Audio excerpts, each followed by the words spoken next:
दिसतात आणि काही लोक हरिनामात दिसतात. विठ्ठला विठ्ठला.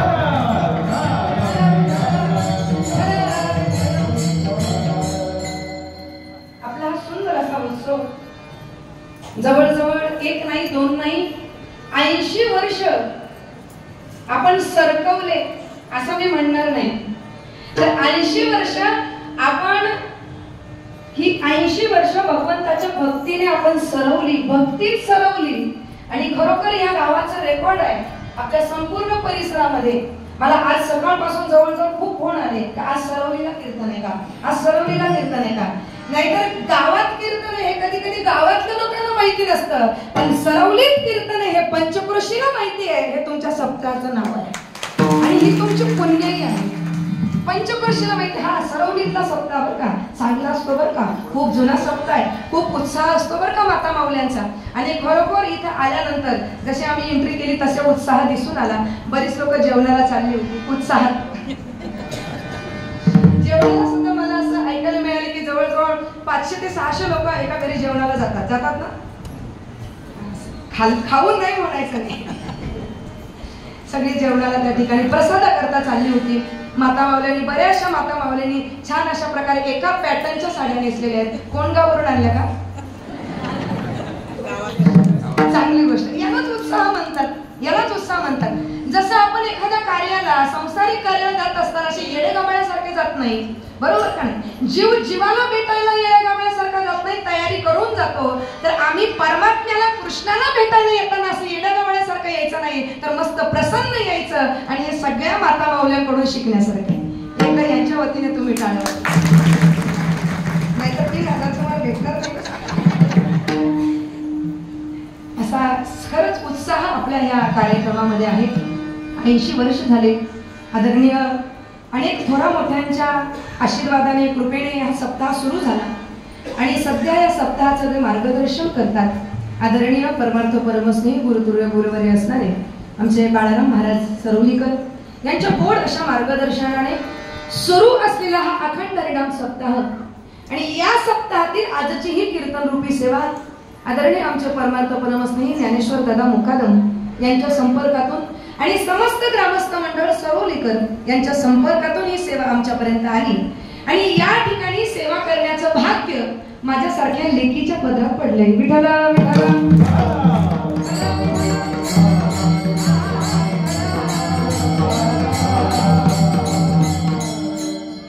गायक वादक मंडळी सगळे वारकरी या ठिकाणी उपस्थित आहेत. एकही जेन्सवर नाही, हे खूप चांगली गोष्ट आहे. डोंगरावर आहे, लेंड्यावर आहे, पण छान अशा प्रकारे सर्वजण गायनाचे साथ करतात. आमचे हरिभाऊ दादा आहेत, अभिमन्यू महाराज आहेत, अक्षय महाराज, आमचे अलंकार महाराज, प्रमोद महाराज, शैलेश महाराज, योगेश महाराज. आता इथून पुढच्यांची नावं नाही माहिती. ही सगळी मंडळी विनेकरी, तुम्ही सप्ताहाचे विनेकरी आहे बरोबर ना. आणि त्या कीर्तनाच्या विनेकरी असं मला म्हणायचं. त्याही छान दिसत आहेत, मस्त सुंदर असं कुंकू त्यांनी लावलेलं आहे. कुंकवाच्या खाली चंदन लावलेलं आहे.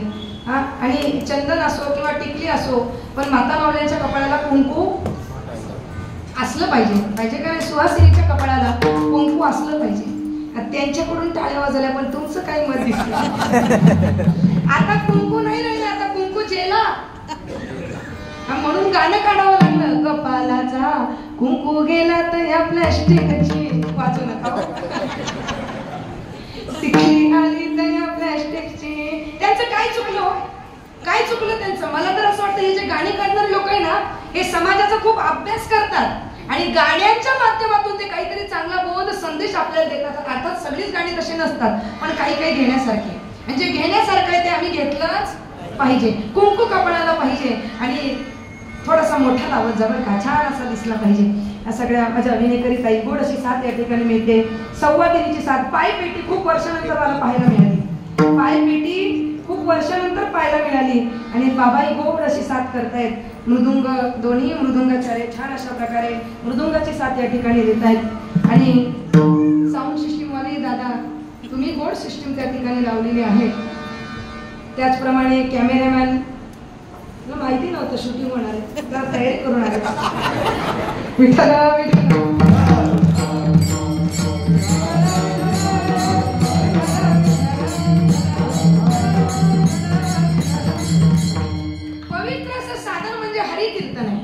पवित्र वातावरण आहे, कारण श्रावण महिना पवित्र आहे आणि श्रावण महिन्यामध्ये पवित्र वातावरण असतं. हे तुम्ही बाहेर फिरणाऱ्या कोंबड्यांवरून सुद्धा बघू शकता की या किती आनंदात असतात. सगळ्यात सुखी प्राणी म्हणजे श्रावण महिन्यात ना पते बघतात सुखी प्राणी म्हणजे तो असतो. पवित्र वातावरण आहे, पवित्र महिना आहे, नवे नवे पवित्र असा राधाकृष्णाची इतकी सुंदर मूर्ती आहे महाराज, इतकं छान आहे असं वाटतं बघतच राहू. इतकं सुंदर स्वरूप, किती गोड स्वरूप आहे. आणि खरं तर तुमचं ही मूर्ती आणि तो देव्हारा आणि हे सगळं डेकोरेशन बघून ना मला त्यांची आठवण झाली. कोणाची? हरे राम हरे राम राम राम हरे हरे हरे कृष्ण कृष्ण कृष्ण हरे हरे. मला बरं तुम्ही म्हणताय का त्यांना असं म्हणता येत नाही आपल्यासारखं. ते गोरे गोरे लोक असतात. वृंदावन मथुरेमध्ये तुम्ही बघितले असतील, सगळे बाहेरून परदेशाहून आलेले लोक असतात. त्यांना आपल्यासारखं म्हणता येत नाही हरे राम असं नाही. पण ते कसे म्हणतात हरे राम राम राम हरे हरे. त्यांना जरी हरे नीट म्हणता येत नसलं तरी सुद्धा त्यांच्या गाण्यात तो गोडवा आहे आणि त्यांची पूजा, त्यांची आरास खरोखर खूप सुंदर आहे. हे पाहिल्यानंतर मला खरोखर आठवण आली. किती सुंदर मूर्ती आहे राधेची, कृष्णाची. छान अशा प्रकारे आरास आपण केलेली आहे. फुग्यांनी हा मंडप सजवलेला आहे, पताका लावलेला आहे. सुंदर असे भगवान श्रीकृष्णाचा तिकडे फोटो, राधेचा फोटो त्या ठिकाणी आहे. म्हणजे एकंदरीत अतिशय पवित्र वातावरण या ठिकाणी आहे. आणि अशा पवित्र वातावरणामध्ये आपण सगळेजण या ठिकाणी या सप्ताह करता, या कीर्तना करता, या उत्सवा करता या ठिकाणी आलेलो आहोत. उत्सव गोपाळ अष्टमी निमित्त आहे, गोकुळ अष्टमी निमित्त आहे, बरोबर की? आणि परवा अष्टमी आहे. परवा काय आहे? अष्टमी आहे. आणि कृष्ण ही अशी देवता आहे, तसं काल आमच्या गुरुवर्यांनी सांगितलंच असेल, कृष्ण ही अशी देवता आहे की कृष्णाशिवाय परिपूर्णता नाही. कृष्णाशिवाय परिपूर्णता नाही. तुम्ही बघा ना, सप्ताह कुठलाही असू द्या, सप्ताह नवरात्रीचा असू द्या, सांगता कशाच्या कीर्तनाने? काल्याच्या कीर्तनाने. म्हणजे कृष्ण सांगितल्याशिवाय सांगता नाही. बरं, सप्ताह नवरात्रीचा जरी असला तरी सांगता कृष्णाच्या कीर्तनाने. बरं, सप्ताह हा एखाद्या देवीचा असू द्या किंवा ज्योतिबाचा असू द्या, चंपाषष्ठीचा असू द्या, त्याची सांगता बोला पटकन काल्याच्या कीर्तनाने. म्हणजे कृष्णाशिवाय सांगता नाही. सप्ताह गणेशोत्सवाचा असू द्या, सांगता काल्याच्या कीर्तन. म्हणजे कोण? कृष्णाशिवाय सांगता नाही. मग प्रत्येक सप्ताह कुठला जरी असेल तरी त्याची सांगता ही कृष्णाशिवाय होत नाही. आणि हा सप्ताह तर स्पेशल कृष्णाचा आहे. इथे कृष्ण 7 नाही 8 दिवस तिथे, इथे याला राहणं आहे. का राहणं आहे? तुम्हाला उदाहरण सांगते म्हणजे कळेल. बघा, एखाद्या गावचा जर सप्ताह असेल, आमच्या गावचा असू द्या, तुमचा गावचा असू द्या, आपण काय करतो? सप्ताहाच्या पत्रिका छापल्यानंतर आपण आपल्या परिसरातील आमदार असतील, खासदार असतील, त्यांना पत्रिका वाटतो. वाटल्या ना तुम्ही? हा, काही हो बोलता, काही नाही बोलता. वाटल्या. आणि मग पत्रिका वाटल्यानंतर खासदार साहेब, आमदार साहेब, आमच्या सप्त्याला तुम्ही यायचं बरं का. आणि मग खासदार साहेब काय करतात? चला, सरवली ग्रामस्थांचा खूप आग्रह आहे, खूप आमंत्रण आहे, आपल्याला 1 दिवस तरी आपण गेलं पाहिजे म्हणून 1 दिवस ते त्या ठिकाणी येतात. नुसतं 1 दिवस येत नाही, 2 तासाच्या कीर्तनामध्ये 5-10 मिनिटं ते येतात. आणि पत्रकाराला, शूटिंगवाल्याला तेवढंच छापायला, दाखवायला मिळतं, साहेब कीर्तनात रंगले. असं. पण ते 5 मिनिटं का होईना येतात. का? कारण तुम्ही त्यांना काय केलंय? आमंत्रण दिले. पण मला सांगा, जर स्वतः आमदाराने स्वतःच्या घरी सप्ताह ठेवला तर तो 5 मिनिटं जाईल का तिथं? नाही. मग त्याला काय करावं लागेल? तो 5 मिनिटं नाही, त्याला 7 दिवस 8 दिवस तिथं जातीने हजर राहावाच. तिथं हजर राहणार, कारण तो त्याचा सप्ताह आहे. तसा इतर ठिकाणी कृष्ण एखाद्या दिवस येत असेल, पण गोकुळ अष्टमीच्या 8 दिवसामध्ये कृष्णाला येणंच येणं, कारण तो त्याचा सप्ताह आहे. विठ्ठला विठ्ठला.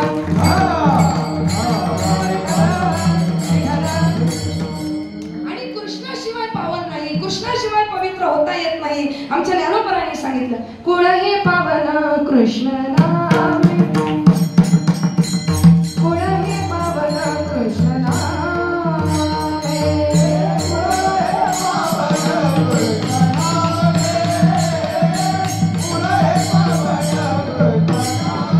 निवृत्ती नाही कृपा पूर्ण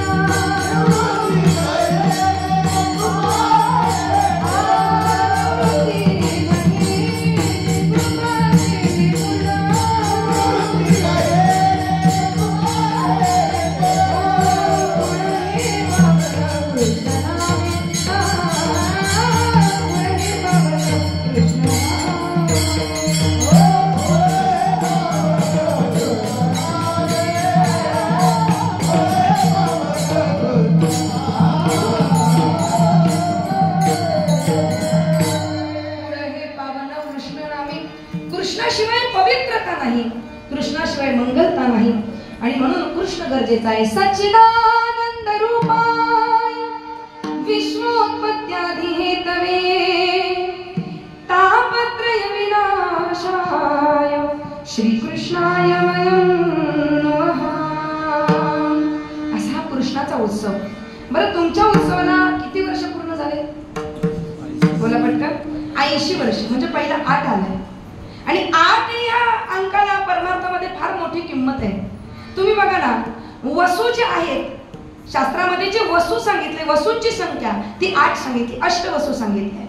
ज्या रिद्धी सांगितल्या ते किती सांगितल्या? रिद्धी आणि सिद्धी, रिद्धी अष्टसिद्धी त्या ठिकाणी सांगितलंय. अष्टवसू सांगितले, अष्टसिद्धी त्या ठिकाणी वाखाणल्या गेलेल्या आहे, गणल्या गेलेल्या आहेत.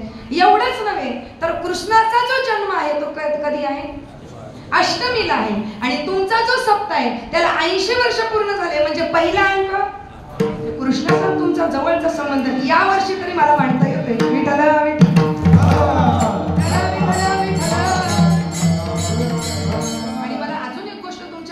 सांगाविषयी वाटते. मी एक का सांगते, कारण ज्या गोष्टी घेण्यासारख्या त्या आम्ही घेतल्या पाहिजे, समाजाने घेतल्या पाहिजे. मला तुम्ही तारीख दिली म्हणून तुमच्या गावचा उदो करणं असा माझा स्वभाव नाही, पण स्तुती नाही, पण वस्तुस्थिती जी आहे ती मी सांगेन. आम्ही ज्या वेळेला प्रसादाला चौधरी माऊंच्या घरी बसलो होतो त्यावेळेस त्यांनी आम्हाला सांगितलं की ताई, आमच्या गावचं एक वैशिष्ट्य आहे. म्हटलं काय? आमच्या गावामध्ये वर्षभर काहीही घडो, काहीही हो, कितीही राजकारणी येऊ आणि किती इलेक्शन त्या ठिकाणी हो, वर्षभरामध्ये किती पक्ष जरी निर्माण झाले ना तरी सुद्धा आमच्या गावाला सप्त्या करता सगळं राजकारण विसरून एकत्र येतात. ही महत्त्वाची गोष्ट. आणि हे फक्त सराउंडी गावात नाही, प्रत्येक गावागावात व्हायला पाहिजे. सप्ताहामध्ये राजकारण नको, सप्ताहामध्ये भेदभाव नको. तुम्ही आम्ही खेळी मिळी, गदारोळी आनंदे यारे नाचू प्रेमानंदे. आणि हा इथला जो आनंद आहे ना, तो आनंद महाराज अलौकिक अशा प्रकारचा आनंद आहे. तो आनंद शब्दात वर्णन करता येणार नाही. आमच्या संतांनी सांगितलं, आनंद येतीचा मुखिया शिवाचा, आनंद येतीचा मुखिया शिवाचा, हे बहिले ऐकती गाणी रे, बहिले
बहिरे ऐकते काणी रे, आंधळ्यासी डोळे पांगळ्यासी पाय, तुका म्हणे वृद्ध होती. असं पाहिलं ते बरीचशी मंडळी जर पाहिजे तर 60-65च्या पुढची, बरोबर आहे. पण तरी सुद्धा कीर्तनामध्ये किती छान नाचताय. बाबा सुद्धा विनावरती घेऊन नाचताय. सांभाळा हो का. काय तुम्हाला काही झालं तर काय बोलणार, पण विण्याला काही झालं ना सप्ताहवाले ना,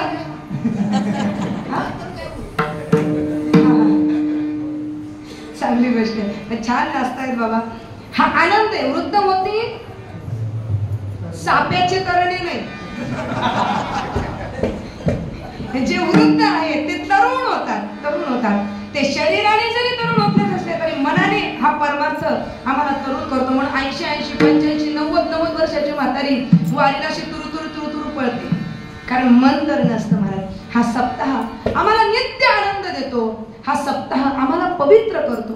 तसं पाहिलं तर वातावरण पवित्र आहे. ही मूर्ती इतकी सुंदर आहे.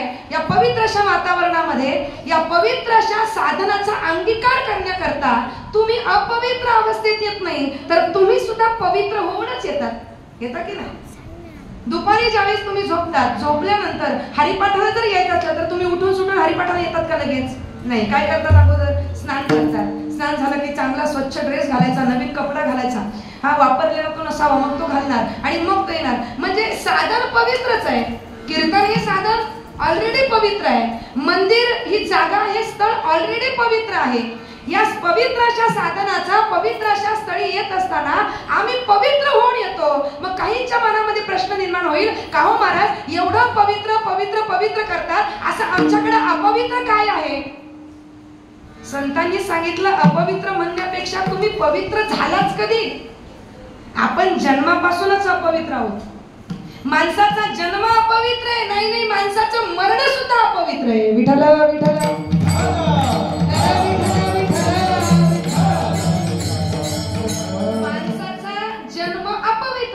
म्हणून जन्माला आल्यानंतर त्या घरामध्ये आपण जेवतो का? वारकरी मंडळी, जन्माला आल्यानंतर किती दिवस सुयर पाळतो? बोला पटकन. 1.25 महिने का होईना सुयर त्या ठिकाणी पाळवला तर म्हणजे जन्म अपवित्र आहे.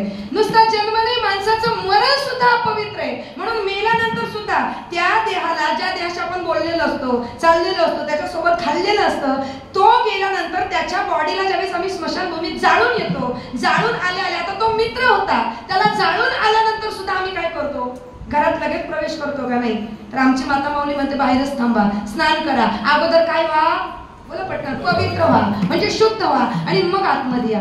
माणसाचा जन्म अपवित्रतेतून आहे, माणसाचं मरण सुद्धा अपवित्र आहे. हे मी म्हणत नाही, मदालसाने वर्णन केले.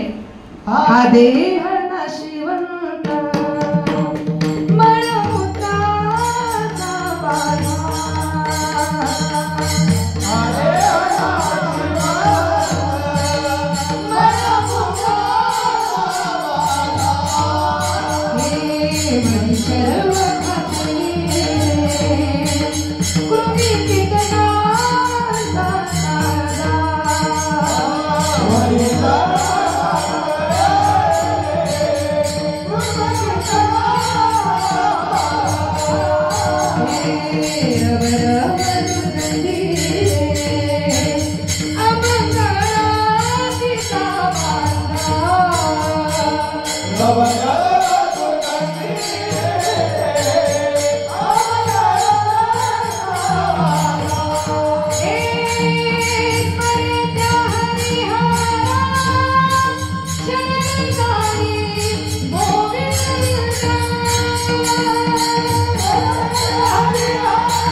माऊली आपल्या मुलाला काय सांगते?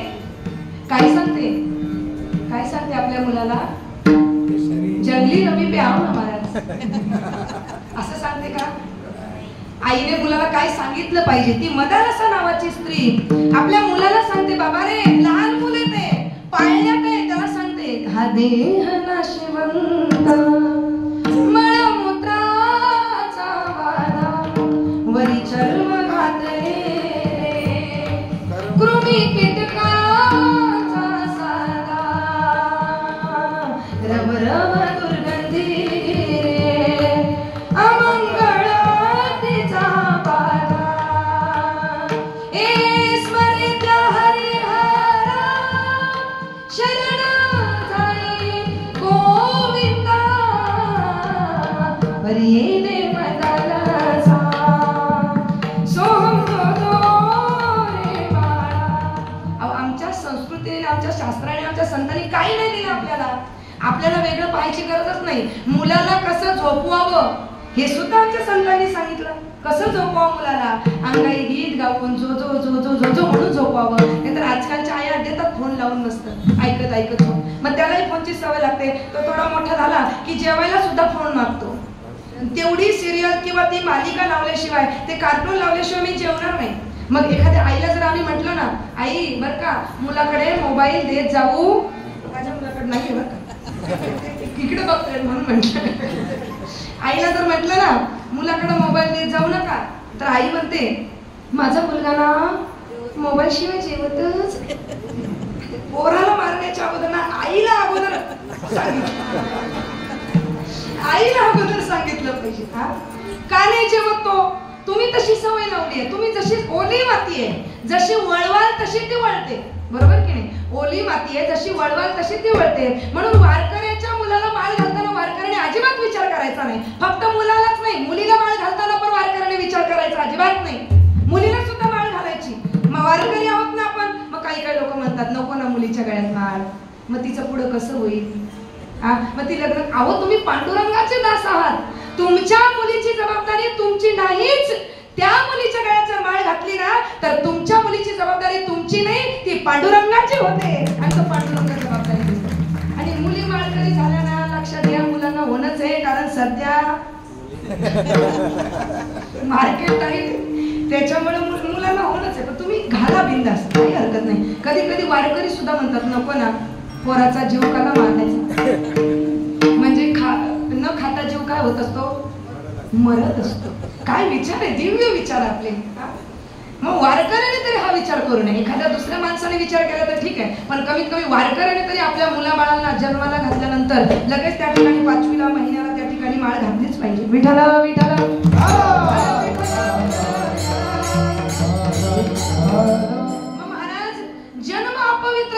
म्हणून जन्माला आल्यानंतर सुयर पाळलं जातं. मृत्यू अपवित्र आहे म्हणून मेल्यानंतर 10 दिवस सुतक पाळलं जातं. मग आपलं येणं आणि आपलं जाणं हे अपवित्र आहे. कमीत कमी आपलं असणं तरी पवित्र असलं पाहिजे. आपलं असणं, आपलं आयुष्य इतकं सुंदर, सुसंस्कृत आणि इतकं छान असलं पाहिजे की आपलं येणं आणि आपलं असणं इतर लोकांना हवं हवंसं वाटलं पाहिजे. आपण आल्यानंतर लोकांनी म्हणावं थांबावं जरा 5 मिनिट. आपण जायला निघाल्यानंतर लोकांनी म्हणावं या बरं का परत. नाहीतर लोक म्हणत बरं झालं गेला, काही कामाचा नव्हता, बसला गप्पा मारत, असं म्हणून. आपलं असणं तरी कमीत कमी लाभदायी असलं पाहिजे, सुखदायी असलं पाहिजे. आपलं असणं हवं हवंसं वाटलं पाहिजे. एवढं तरी माणसाला चांगलं जगता आलं पाहिजे.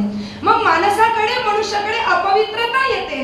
ती कुठल्या कारणामुळे येते, कशी येते, काय येते, त्याचं वर्णन करत असताना 3 आपल्याला प्रकार पाडता येतील. पहिला प्रकार म्हणजे काळ परोक्ष अपवित्रता, दुसरा प्रकार म्हणजे स्थळ परोक्ष अपवित्रता आणि तिसरा प्रकार म्हणजे स्थिती परोक्ष अपवित्रता. विठाला विठाला.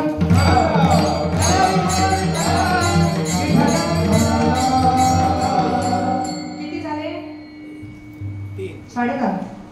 किती झाले? 3 झाले. पहिलं काळ परोक्ष अपवित्रता, दुसरं स्थळ परोक्ष अपवित्रता आणि तिसरं स्थिती परोक्ष अपवित्रता. काळ परोक्ष अपवित्रता म्हणजे काही काही काळच अपवित्र असतात. उदाहरणार्थ ग्रहण काळ हा अपवित्र सांगितला गेलेला आहे. म्हणून ग्रहण काळामध्ये आम्ही काय केलं पाहिजे, तर पवित्र असं नामस्मरण केलं पाहिजे. काळ सारावा चिंतने, एकांत वासे गंगा स्नानी, देवाच्या पूजने, प्रदक्षिणा तुळशीच्या. ग्रहण हे काळ परोक्ष अपवित्रता आहे. सुतक आणि सुयात हे काळ परोक्ष अपवित्रता. विठाला विठाला.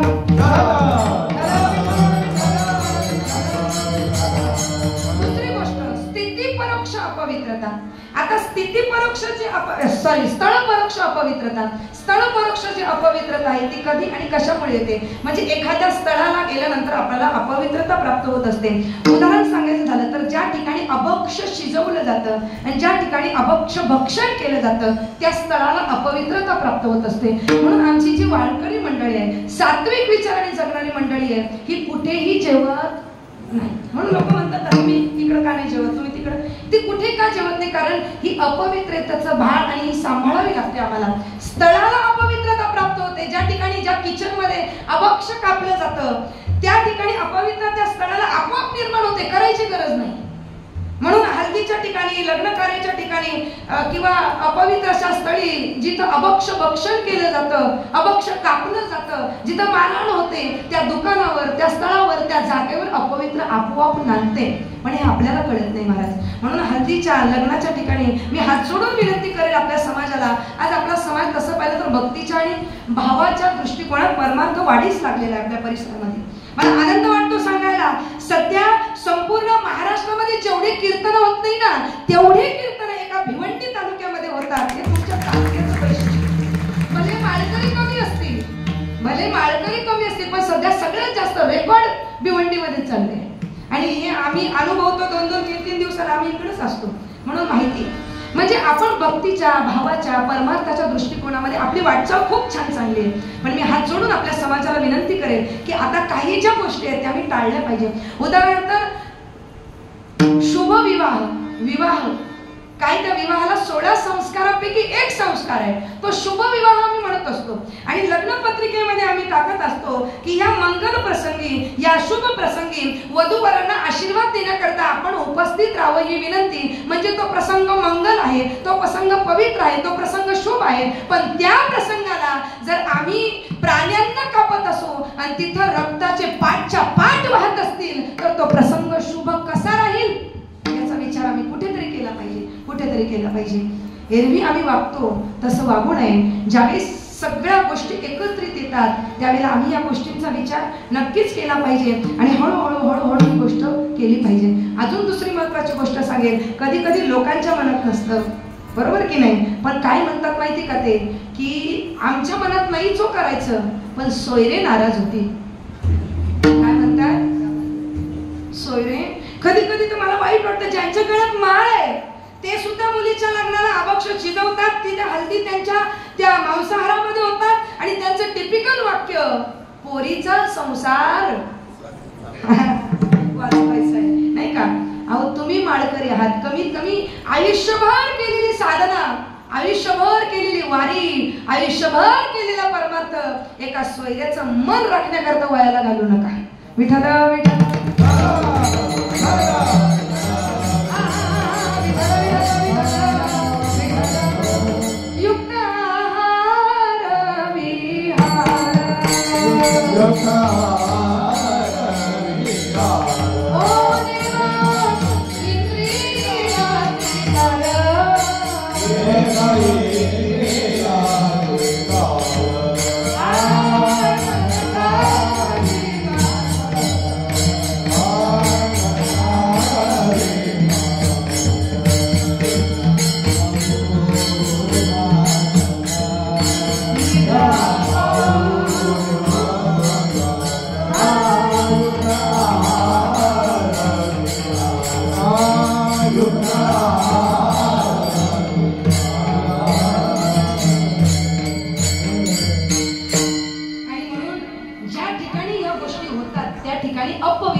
थोडं लक्ष देऊन ऐका.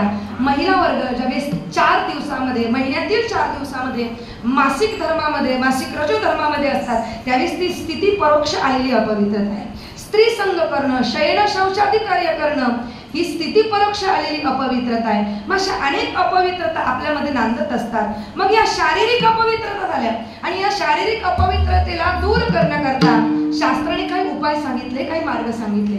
सोपं सांगते, ज्यावेळेस आपण एखाद्या ठिकाणी जातो किंवा बाहेर जातो, आपण प्रवासाला निघतो, प्रवासाला गेल्यानंतर किंवा घराच्या बाहेर पडल्यानंतर आपण जर लघुशंकेला गेलो तर तिकडे गेल्यानंतर आपण शास्त्र सांगतं की तुम्हाला जर पवित्र व्हायचं असेल तर तुम्ही स्नान केलं पाहिजे.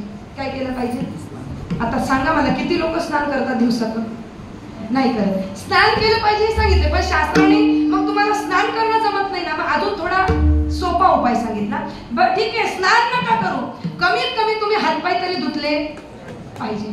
बरं नका हातपाय धुवू, कमीत कमी तुम्ही 11 वेळा चूळ तरी भरली पाहिजे. तर बोलत जा, 11 वेळा चूळ तरी भरली पाहिजे. बरं नका 11 वेळा चूळ भरू, कमीत कमी तुम्ही थोडंसं हातावर पाणी घेऊन अंगावर तरी शिंपडलं पाहिजे, बोला ना. अंगावर तरी शिंपडलं पाहिजे. बरं, नका तेवढं करू. तुम्ही प्रवासात असा, बाहेर असा, तुम्हाला वेळ नाही किंवा पाणी नाही गाडीमध्ये, तुम्ही कमीत कमी धरती ही नित्य पवित्र आहे, त्या धरतीतील म्हणजे ती माती घ्या आणि ती माती हाताला त्या ठिकाणी सोडा, तुम्ही पवित्र व्हाल. विठ्ठला विठ्ठला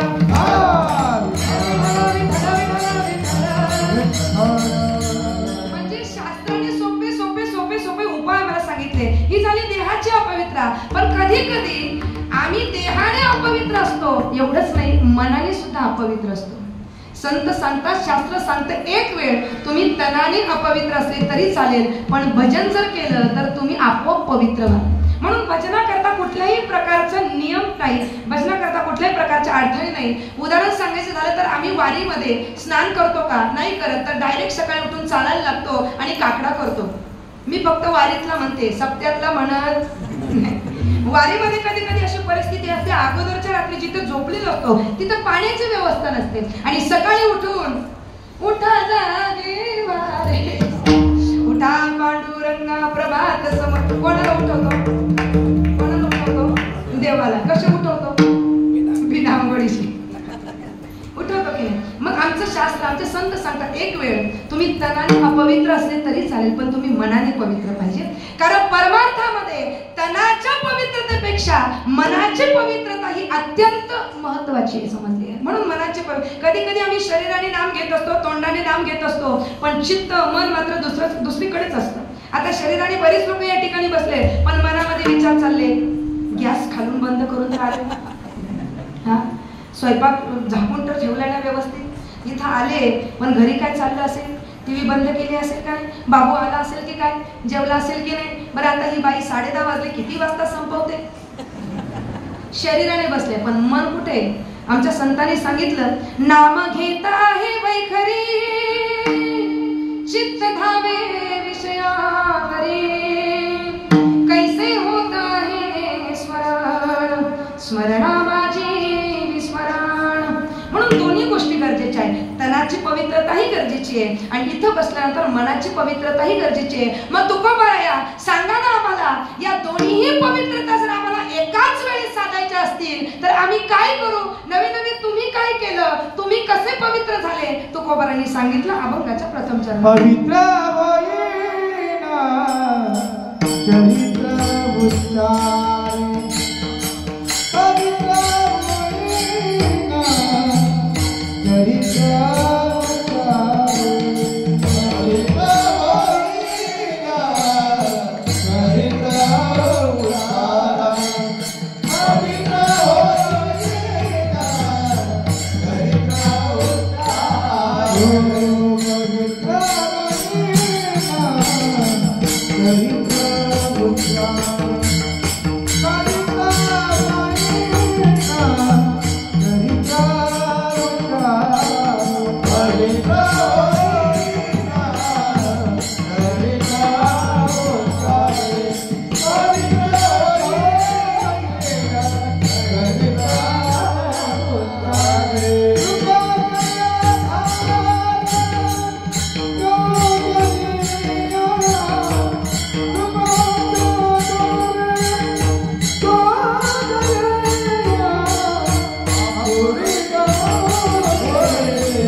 पवित्र होणं हे मानवी जीवनाचं परमार्थातील साध्य आहे. आणि याच्याकरता साधन काय करणार आहे तर चरित्र उच्चारे ही साधना आम्ही करणार आहे. आणि म्हणून तुकोबाराय म्हणतात मी पवित्र होईन. मग तुकोबाराय म्हणतात मी पवित्र होईन, म्हणजे तुकोबाराय अपवित्र आहे का तर तुकोबाराय अपवित्र नाही. पण तुकोबाराय तुम्हा मला सांगू इच्छितात की या जीवाला जर पवित्र व्हायचं असेल, परमात्म्याच्या नामचिंतनाची गरज आहे, त्याच्या चरित्राच्या उच्चाराची गरज आहे. पवित्र होईन चरित्र उच्चारे, चरित्राचा उच्चार सांगितलंय आणि चरित्राचा उच्चार फार महत्वाचा आहे. चरित्र फार गरजेचं आहे. पण कोणाचं चरित्र? माणसाचं चरित्र सांगितलं नाही. माणसाचं चरित्र जर आपण लिहायला घेतलं ना तर आपण चांगल्याच गोष्टी लिहितो, वाईट गोष्टी लिहत नाही. कारण माणसाचं चरित्र हे तितकं चारित्र्यवान असेल की नाही काही सांगता येत नाही. तो व्यक्ती तितका चारित्र्यवान असेल की नाही सांगता येत नाही. म्हणून चरित्र त्याचंच उच्चारावं ज्याच्यामुळे आपलं चारित्र्य घडेल. विठ्ठल विठ्ठल.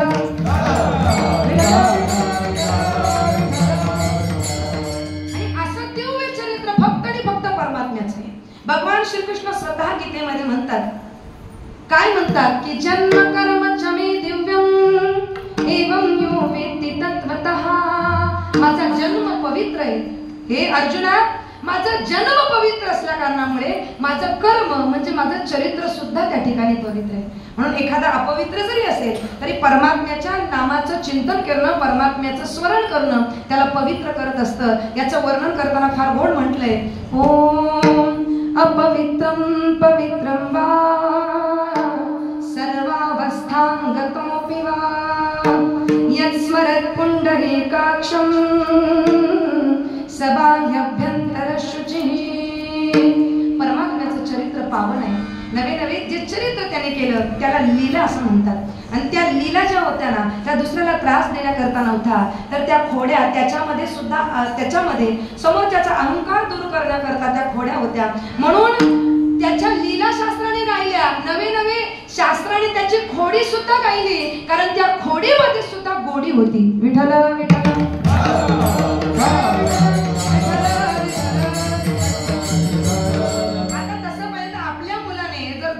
माता माऊलीच्या घरामध्ये जाऊन जर त्रास दिला, तुम्ही एक साधं उदाहरण मी तुम्हाला सांगते. एखादी माता माऊली, आता अष्टमीचा सण आलाय, तिने काय केलं, मस्त उंबरठा स्वच्छ केला, समोरचं अंगण स्वच्छ केलं का स्वच्छ? हा, मनातली मनात करा. स्वच्छ केलं आणि स्वच्छ केलं तर तिने छान अशा प्रकारची रांगोळी काढली. रांगोळी कशी काढली? टिपक्यांची काढली का युट्यूबला बघून काढली?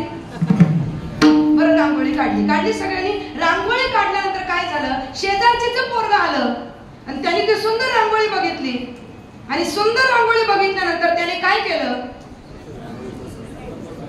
तुम्ही त्या पोराला सोडाल का?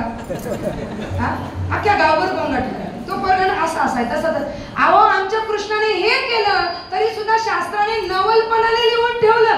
हा, अष्टदळ काढिले अंगणी वरी मुते चक्रपाणी. हा, वरी मुते चक्रपाणी, वरी मुते चक्रपाणी.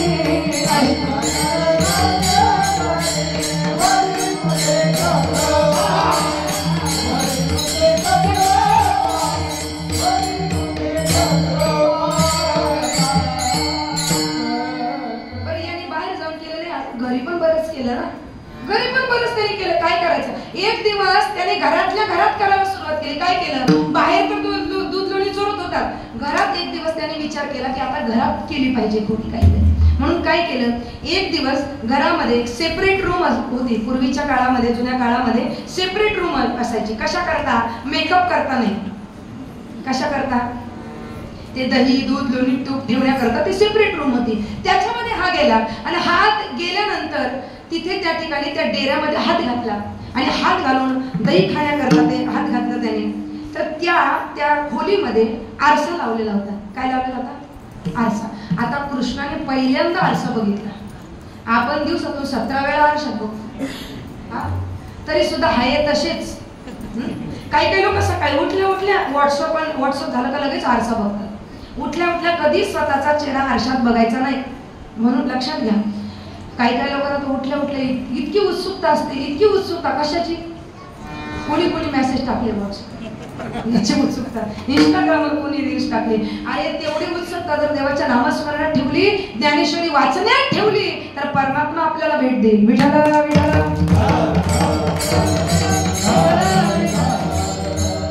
कुठे होतो आपण? तिथे काय लावलेला होता? आरसा लावलेला होता. आरसा. आता कृष्णाने आतापर्यंत स्वतःला कधीच आरशात बघितलं नव्हतं. आणि कृष्णाने हात डेऱ्यात घातला आणि आरशात स्वतःला बघितलं. बघितल्यानंतर इतका सुंदर कृष्ण, इतका सुंदर, इतका सुंदर, इतका सुंदर, स्वतःलाच बघितलं. स्वतःच आश्चर्यचकित झाला आणि मनातल्या मनात म्हणतो, हा एवढा सुंदर कोण आहे? कोणाला म्हणतो? हा इतका सुंदर कोण आहे? मनातल्या मनात असं म्हणतो. नंतर हात डेऱ्यात घातला. आता जसं यांनी केलं तसंच आरशात होणार की नाही? तसंच दिसणार आरशात. ह्यांनी काढलं. काय रे, मी जसं करतो तसाच हा करतो. म्हणजे मी कोण आहे? चोरी करायला करता मी चोर आहे. म्हणजे आपण येण्याच्या अगोदरच इथं एक चोर. आता काय करायचं? आपण चोरी करतोय, कुणी नाही बघितलं, पण याने आपल्याला बघितलं. आता काहीतरी. आता कृष्ण असतो हुशार कमी का?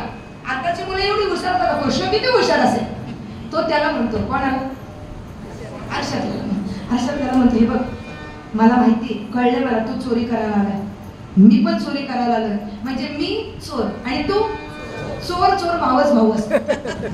चोर चोर मावस भाऊ असतात. मी तुझी चोरी मैयाला सांगणार नाही आणि तू माझी चोरी मैयाला सांगायची. आता हे काही चांगलं आहे का? घरातल्या घरात चोरी करणं, घरातल्या घरात गुपचूप खाणं, हे काही चांगली गोष्ट आहे? नको सांगू म्हणे. महाराज हात घातला डेऱ्यात आणि तोंडाला लावलं. तेवढं, कन्हैया क्या कर रहे हो? कन्हैया म्हणतो, हा मैया कुछ नहीं कुछ नहीं कुछ नहीं, बस चेक कर रहा था. आता काहीतरी कारण पाहिजे ना कन्हैयाला सांगायला. कन्हैया फार हुशार. कन्हैया म्हणतो, अगं मैया इकडे जरा, इकडे जवळ बस, जरा जवळ बस. आणि जवळ बसतो का तो. आणि जवळ बसल्यानंतर, मैया जवळ बसल्यानंतर त्या ठिकाणी तो म्हणतो, अगं काय झालं माहिती का? मी रात्री झोपलो होतो ना, तेव्हा माझ्या स्वप्नामध्ये एक म्हातारी गवळण आली होती. काय म्हणतो? माझ्या स्वप्नात एक म्हातारी गवळण आली होती आणि तिने मला सांगितलं, अरे कन्हैया, तुझ्या हाताला फार उष्णता झाली आहे. आणि मग मी काय करू? मी तिला विचारलं. मग तिने सांगितलं, काही नाही, दही आहे ना, दही थंड असतं, त्या दह्यामध्ये हात बुडवून ठेव. म्हणून मी बुडवून ठेवायला लागलो. आता याने खाल्लं पण होतं ना. मग आई म्हणते, काय रे कन्हैया, उष्णता कुठे झाली? हा म्हणतो, हाताला. मग दही तोंडाला कसं लावलं? याच्याकडे उत्तर रेडीच. हा म्हणतो, काय झालं मैया, मी दही हाताला लावलं, हातातली उष्णता गेली, पण ती शरीरात होती ना, ती बाहेर कशी जाईल? मग ती तोंडाच्या इथे आली. मग मी विचार केला की मग तोंड गरम झालं, तोंड उष्ण झालं, म्हणून तोंडाला थोडंसं लावून बघितलं. त्याच्या लक्षात आलं की मैयाने आपल्याला बहुतेक खाताना पण बघितलंय, पोटात जाताना पण मैयाने बघितलंय. मग तो लगेच पुढचं म्हणतो, मैया असं झालं, तोंडाला दही लावलं, तोंडाची उष्णता गेली, जाऊन जाणार कुठं? म्हणून पोटात गेली. आणि पोटात गेल्यानंतर मग मी थोडंसं खाऊनच. आता एवढं त्याने केलं, मैयाने समजवलं. आता एखादी आई जर मुलाला समजवत असेल तर ते घरातल्या घरात राहतं, पण आमच्या संतांनी त्याचं वर्णन केलंय. हा, समजावू किती मी तुला सावया, समजावू किती मी तुला सावया, किती रे तुला सावया, समजावू किती रे तुला.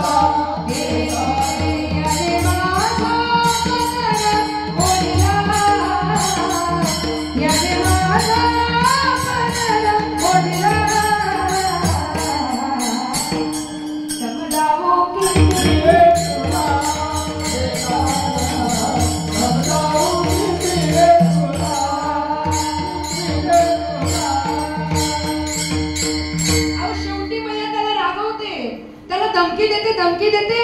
हा, कृष्णा तुला मी ताकीद करते, घरी कुणाच्या जाऊ नको रे, घरी कुणाच्या जाऊ नको रे. आता या खोड्या आहेत, पण तरी सुद्धा त्या वर्णन केल्या गेल्या. कारण जन्म कर्म च मे दिव्यम एवं यो व्यक्ती तत्वता, त्याचा जन्म दिव्य, त्याचं चरित्र दिव्य आणि असं दिव्य चरित्र दिव्य लिहिले असल्या कारणामुळे ते ऐकल्यानंतर, ते गायल्यानंतर, त्याचा उच्चार केल्यानंतर आम्ही सुद्धा पवित्र होऊ, 100% पवित्र होऊ. म्हणून संतांनी सांगितले त्याचंच चरित्र गावं. जे चरित्र गायल्यानंतर आम्ही पवित्र होऊ, जे चरित्र गायल्यानंतर आम्हाला दिव्यता प्राप्त होईल. नवीन नवीन जे चरित्र गायल्यानंतर आमच्या जीवनाला चांगला मार्ग मिळेल, आमचं चारित्र घडेल. विठ्ठल विठ्ठल.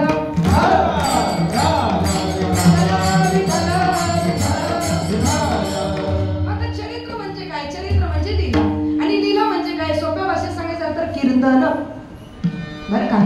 सोप्या भाषेत सांगायचं झालं तर चरित्र उच्चार करणं म्हणजेच कीर्तन करणं. तुकोबारा म्हणतात, कोणी जरी काही केले आचरणे आम्हा या कीर्तने विन नाही. कोणी काही करो, या चरित्रामध्ये ताकद आहे. किती ताकद आहे? सोपं उदाहरण मी आपल्याला सांगते, ऐका. जगद्गुरु तुकोबारांच्या पाठीमागे 14 टाळकरी असायचे. या 14 टाळकऱ्यांमध्ये एक टाळकरी होता की ज्याच्या मुलाला एक दिवशी खूप ताप आला. ती तापाने फणफणत होता तो मुलगा, आणि तापाने फणफणत होता. त्यावेळेस त्याची पत्नी त्याला म्हणते की आता कीर्तनाला तुम्ही आजचे दिवस जाऊ नका. बरोबर की नाही? आजच्या दिवस तुम्ही कीर्तनाला जाऊ नका, किंवा गेले तर अर्ध्या कीर्तनाला जा, किंवा नाही अर्ध्या कीर्तन तर शेवटचं चरण जरी ऐकलं तरी तेवढंच पुण्य आहे. कुशाल हो म्हणतात. काही लोक म्हणतात पूर्वी अशी लोकांची श्रद्धा असायची, भाव असायचे की महाराज येण्याच्या अगोदर आपण मंडपात पाहिजे. पण आता घरून लोक हो दे अजून महाराज नाही आलं, हो दे अजून चालू आहे, हो दे अजून विठ्ठल विठ्ठल नाही झालं, अजून पांडुरंग करूच चालू आहे, काही नाही नंतर गेलं तरी पुण्य मिळतं. कुठून बुद्धी येतात काय मला समजत नाही. ती माऊली म्हणते की आज तुम्ही कीर्तनाला जाऊ नका, मुलाला फार ताप आलाय. म्हणतो तुकोबारांचा टाळकरी निष्ठावंत, त्याने काही ते ऐकलं नाही आणि तो कीर्तनाला गेला. आणि कीर्तनाला गेल्यानंतर कीर्तन सुरू झालं, आणि झालं असं की कीर्तन सुरू असताना तो मुलगा जो होता ना घरी तापाने फणफणत होता, त्याला ताप त्याचा डोक्यात गेला आणि तो त्या ठिकाणी मृत पावला, मेला तो.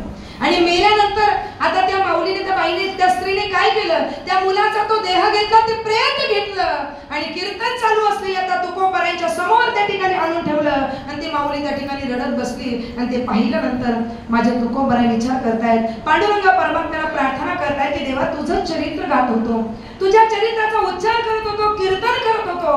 आणि कीर्तन करता करता असं जर काही घडलं तर काय करायचं देवा? म्हणून आता दाखवून द्या, असत्य ते तुम्हा नाही नारायणा, निर्जीवा चेतना अनावया. देवा तुम्हाला काही अशक्य त्या ठिकाणी नाहीये, निर्जीवाला चेतना देणारे तुम्ही आहे. देवा काहीतरी करा. आणि या कीर्तनामध्ये एवढी ताकद आहे की तो मेलेला जो मुलगा होता, लहानसा मुलगा, तो जिवंत झाला. जिवंत होऊन आईला कडकडून मिठी मारली, आईला बिलगला. आणि आईला बिलगल्यानंतर त्या माऊलीच्या लक्षात आलं की आपण आपल्या पतीला कीर्तना करता अडवलं, आपण अडवायला नव्हतं पाहिजे.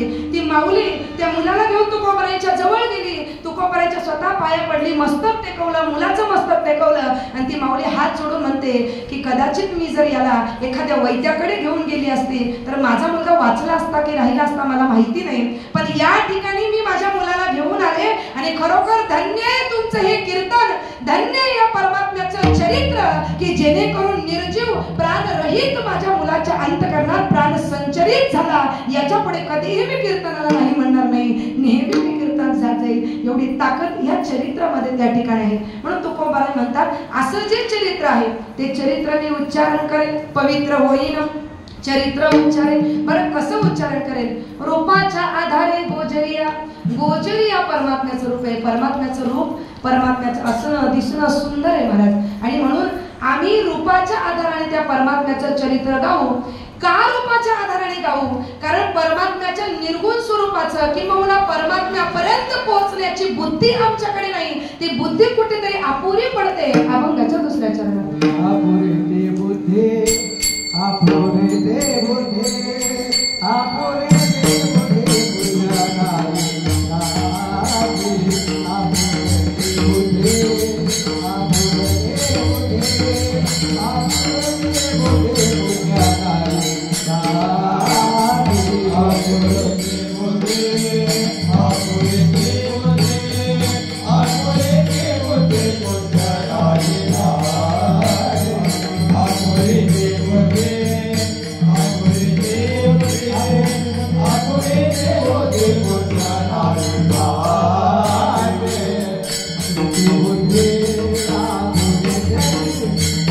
Bye.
तुका म्हणे तुझे नाम तुका म्हणे तुझे नाम म्हणे तुझे नाम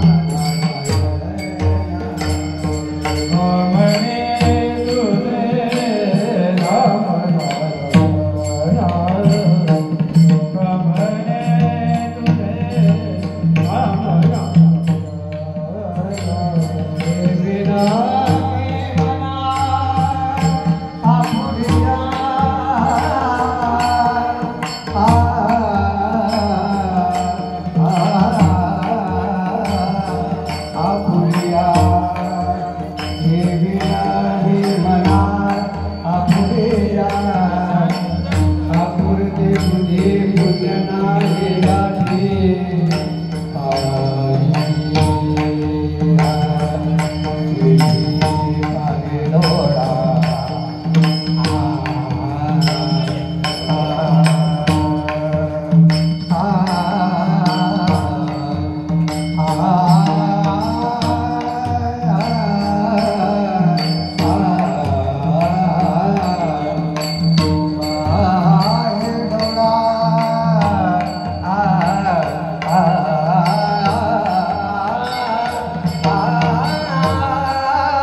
एवढं प्रेम आपल्या सर्वांचं, खरोखर धन्यवाद.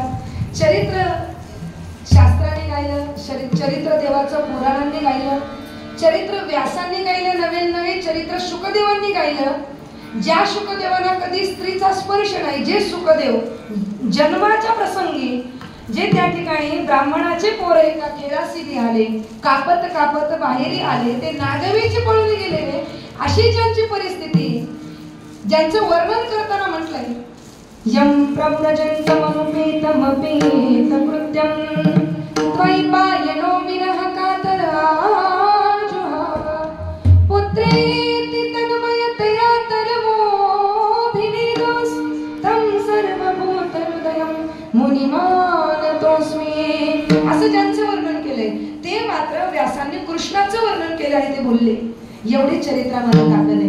हे चरित्र शास्त्रांनी गायलं, व्यासांनी गायलं, पुराणांनी गायलं, संतांनी गायलं. एवढंच नव्हे, जागोजागीच्या माता माऊल्यांनी सुद्धा आपल्या आपल्या साध्या साध्या भाषेत चरित्र गायलं. आता सोपं सांगायचं तर तुम्ही युपीकडे जर गेला तर युपीकडे असं म्हणतात की हा जो कृष्ण आहे ना, कृष्ण हा वृंदावनातील कृष्ण राधेला भेटायला बरसाण्याला जायचा. आणि एकदा तर त्याने काय केलं, राधेला भेटायला बरसाण्याला जात असताना तसं कसं जायचं म्हणून त्याने काय केलं, त्याने तो कसार झाला, कसार बांगडीवाला झाला, कसार बांगडीवाला झाला. आणि तो बांगड्या विकायचं म्हणून राधेच्या बरसाण्याला गेला.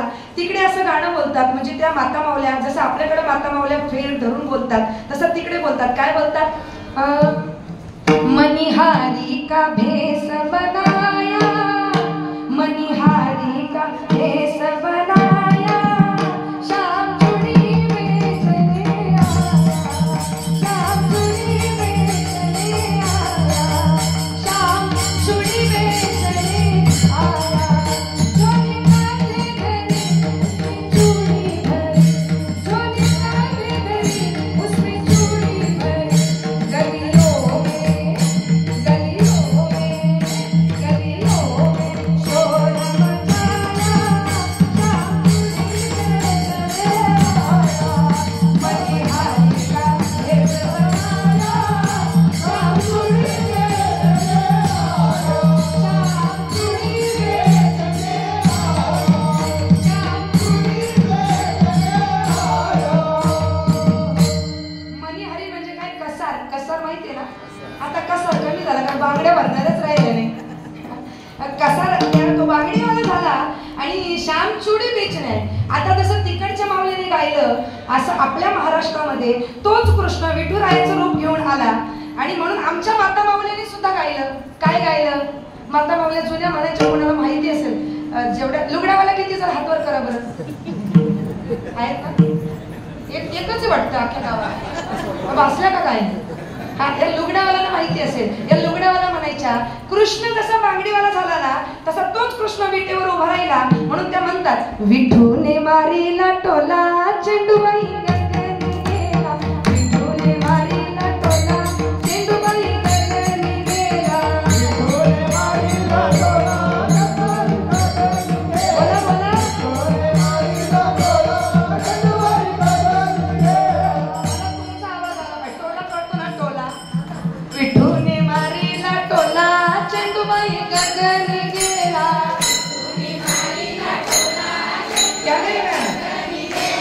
चेंडूबाई गगनी गेला, जातीचा कसारो झाला, चेंडूबाई गगनी गेला, जातीचा कसारो झाला, चेंडूबाई गगनी गेला, जातीचा कसारो झाला, चेंडूबाई गगनी गेला, जातीचा कसारो झाला, राधेच्या नगरीला गेला,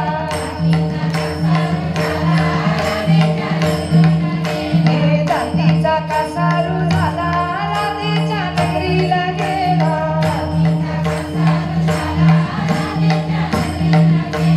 राधेच्या नगरीला गेला, राधेच्या नगरीला गेला.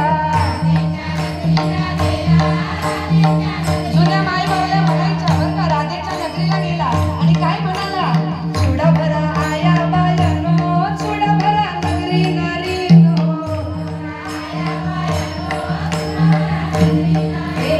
चुडा भरा आया बायनो, चुडा भरा नगरी नारीनो,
चरित्र नाही तर काय?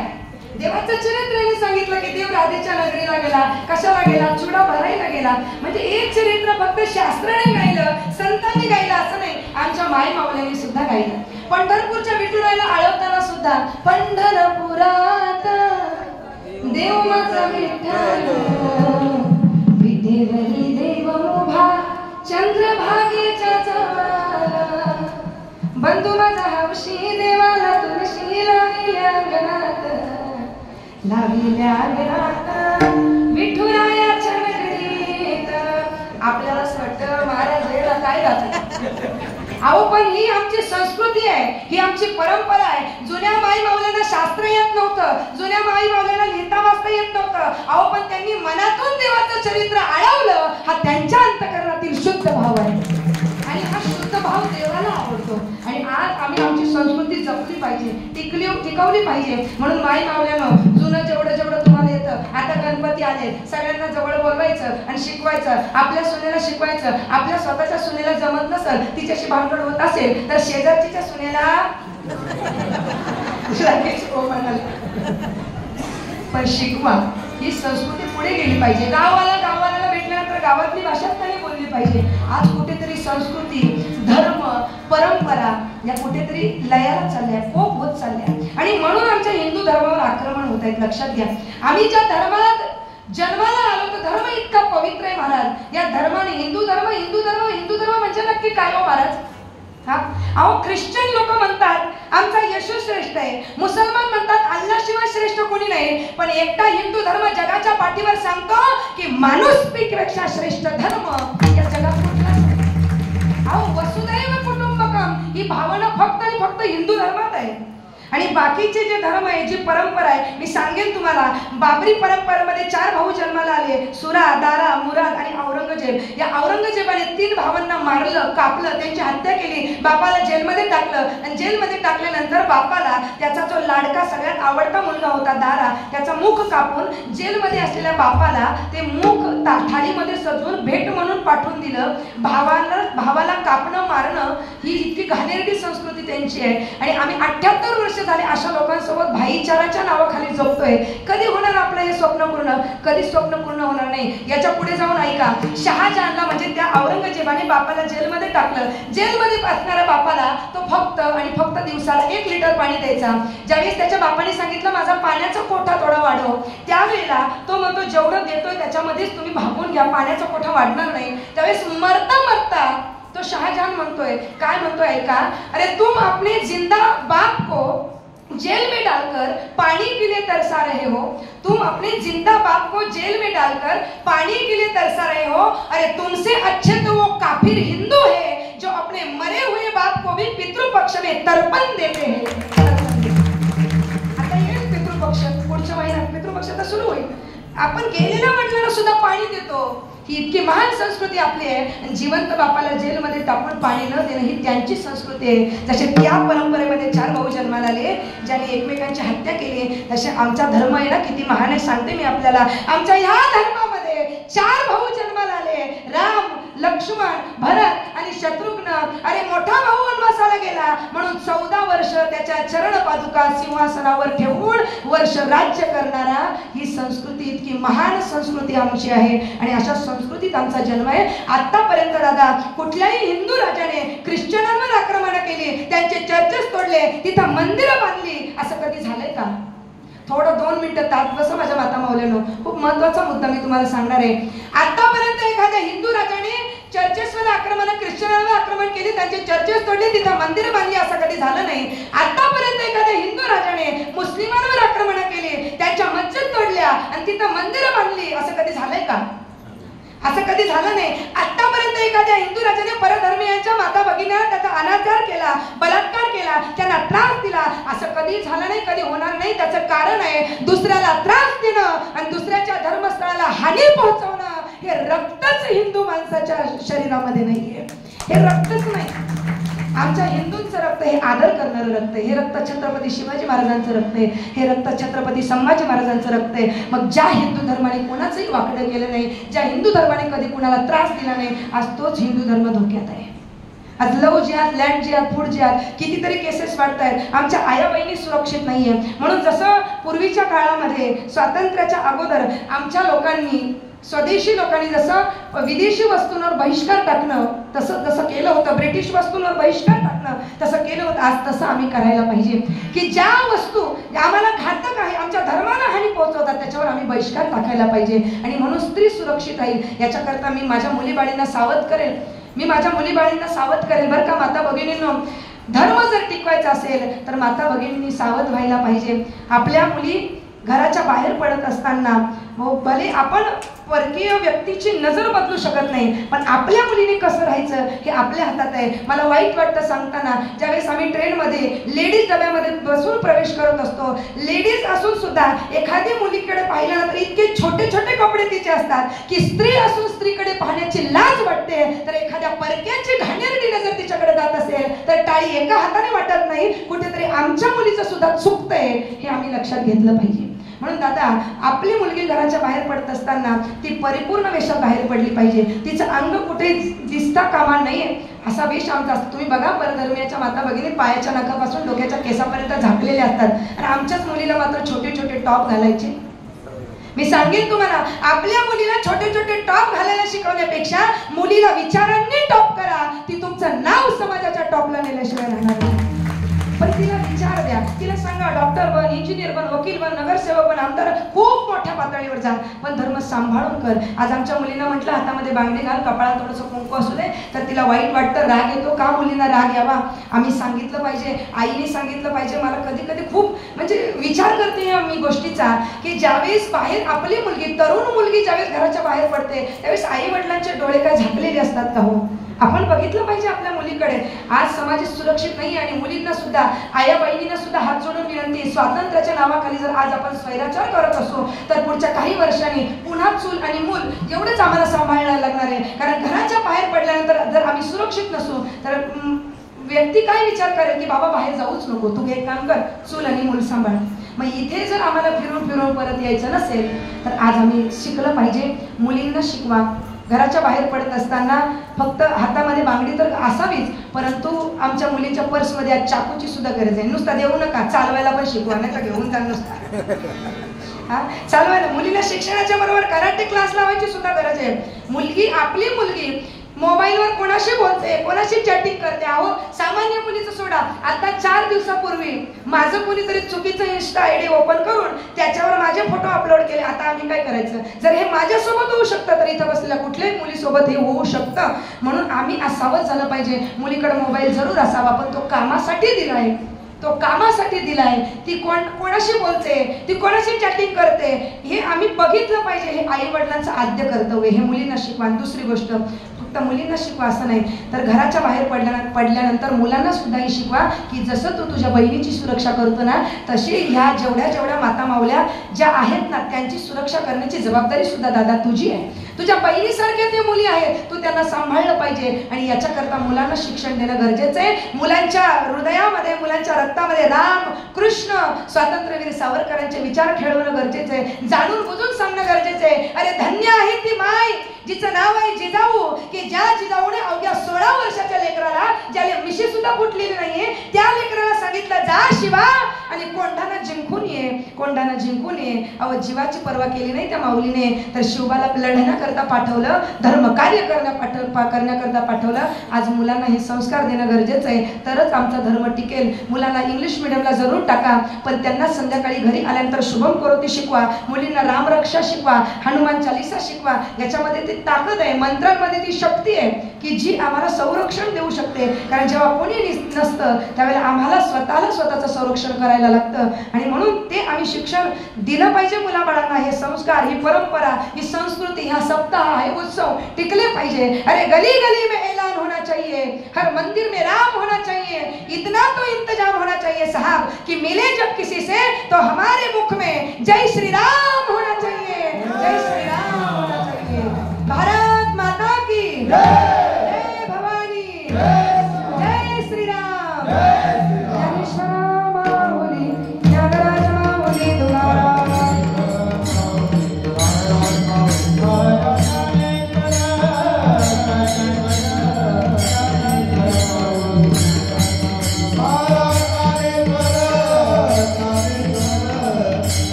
तिसऱ्या चरणात म्हटले गायीनं ओविया शिष्टांच्या आधारे, आणि त्या ओव्या आपण गाऊन घेतल्या, गायल्या ना, लक्षात राहिल्या ना?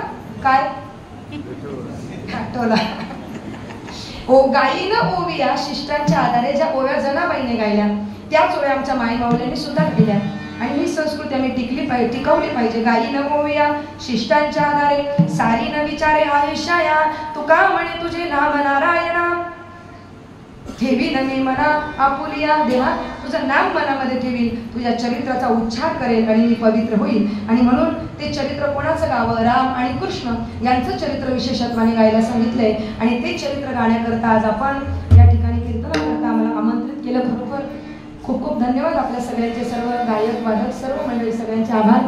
या ठिकाणी उपस्थित असलेले सगळ्यांचे आभार मानते. आदरणीय परमपूज्य परमार्थ परमस्नेही बाळाराम महाराज सरवलीकर आज या ठिकाणी कीर्तनाकरता उपस्थित आहेत. गोड असं मार्गदर्शन आपल्या या सप्ताहाला असतं, आणि या सप्ताहामध्ये नाही आपल्या परिसरामध्ये सुद्धा बऱ्याच कार्यक्रमांना त्यांचं उत्तम असं मार्गदर्शन मिळतं. महाराजांचे मी आभार मानते.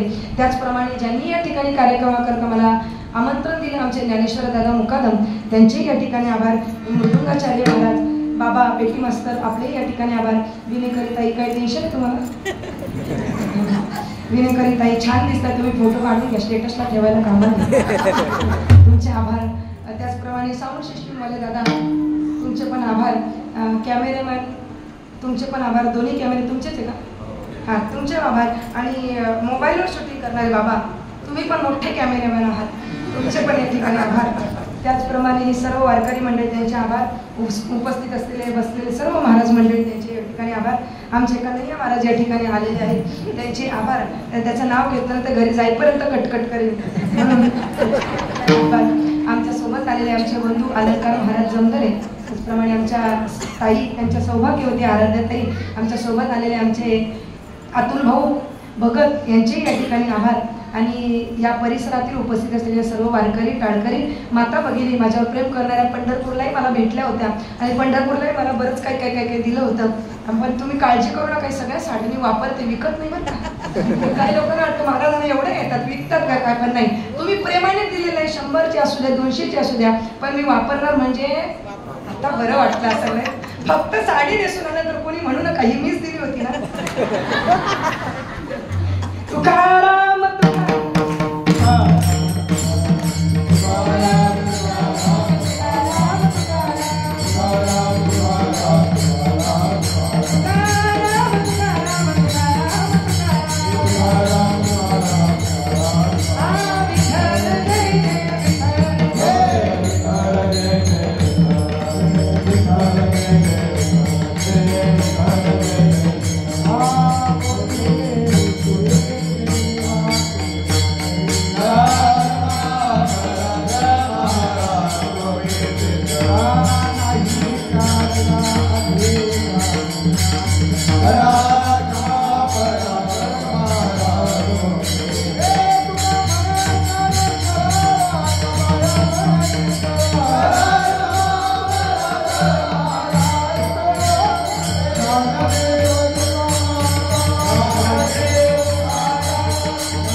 स्वागत. आत्ताच महाराजांनी सर्वांचाच आभार मानून झालेला आहे. आमचे सगळे हरी महाराज, प्रमोद महाराज सर्वांचं नाव घेतलेलं आहे. आमचे खैरे महाराज, त्यांचे सोहळ्याची मंडळी, परिसरातील सर्व भाविक मंडळी, कोण गोवा, आमचे विभागकर साहेब या ठिकाणी आहेत. सगळ्यांचं या ठिकाणी आभार मानतो. तुम्हाला सांगितलं होतं मी कालच की उद्याचं कीर्तन फक्त तुम्ही ऐकायचं, नंतर उद्याचं फक्त तुम्ही कीर्तन ऐकायचं. सर्व महिला मंत्रमुग्ध होणार, आणि खरोखरच तुम्ही या भक्ती रसामध्ये नाहून गेलात महाराजांच्यामुळे, आणि महाराजांसाठी जोरदार टाळ्या. असं म्हणतात की नारी की निंदा मत करे यार, नारी हे रत्न की खार. बघा, मोठमोठ्या रत्नाला जन्म देणारी नारी, आणि तुम्हाला या ठिकाणी जुने दिवस आठवून करून देणारी आजची नारी. म्हणून प्रत्येकाने काय केलं पाहिजे आणि काय करू नये या संदर्भात ताईंनी अतिशय सुंदर या ठिकाणी प्रबोधन केलेले. त्यासाठी ग्रामस्थ मंडळ आणि भागवत धर्मचार मंडळ यांच्या वतीने हरिभक्त पारायण हर्षलताई रमेश मगर मुक्काम घोडसई या ठिकाणी श्री क्षेत्र सरवली या ठिकाणी उपस्थित राहून सुश्राव्य अशी कीर्तन सेवा केली. त्याबद्दल त्यांचं मनपूर्वक या ठिकाणी आभार मानतो. आजची जी कीर्तन सेवा होती स्वर्गीय शांताबाई गोविंद फकीर पाटील यांच्या स्मरणार्थ सौजन्य होते माननीय श्री दगडू गोविंद पाटील आणि आमच्या गावचे विद्यमान ग्रामपंचायत सदस्य गणेश